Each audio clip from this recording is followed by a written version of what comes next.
बैसाखवा के घामवा बहुत हे आहे वही घामे आपन बाबा साजले बारात हे आहे वही घामे आपन पापा साजले बारात हे।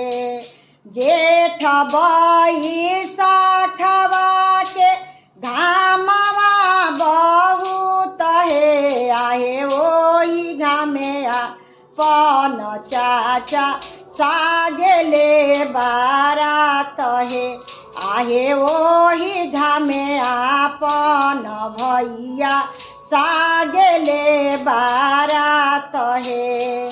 रोवेले सुंदर दुल्हा नैन ढरेलो रहे रोएले सुंदर दुल्हा नैन ढरेलो रहे आहे कैसे में जइब पापा घामवा बारात हे आहे कैसे में जइब चाचा घामवा बारात हे।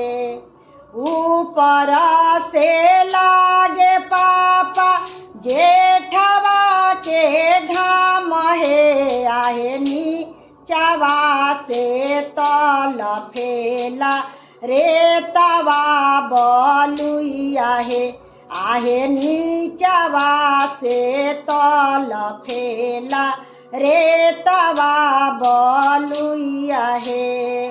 हंसले आपन फूफा मुँह खाले पान हे हंसले आपन जीजा मुँह खाले पान हे आहे ठंडे ठंडे आहो बाबू जइहा बरियात हे आहे ठंडे ठंडे आहो बाबू जइहा बरियात हे।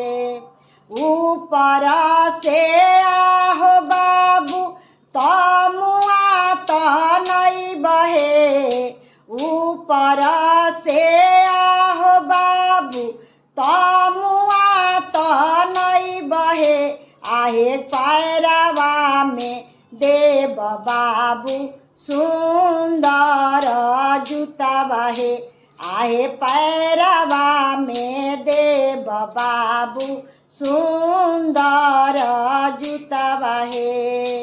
जेठ बैसाखवा के घामवा बहुत हे जेठ बैसाखवा के घामवा बहुत हे आहे वही घामे आपन भैया साजले बारात हे आहे वही घामे आपन भैया साजले बारात हे आहे वही घामे आपन पापा साजले बारात हे आहे वही घामे आपन पापा साजले बारात।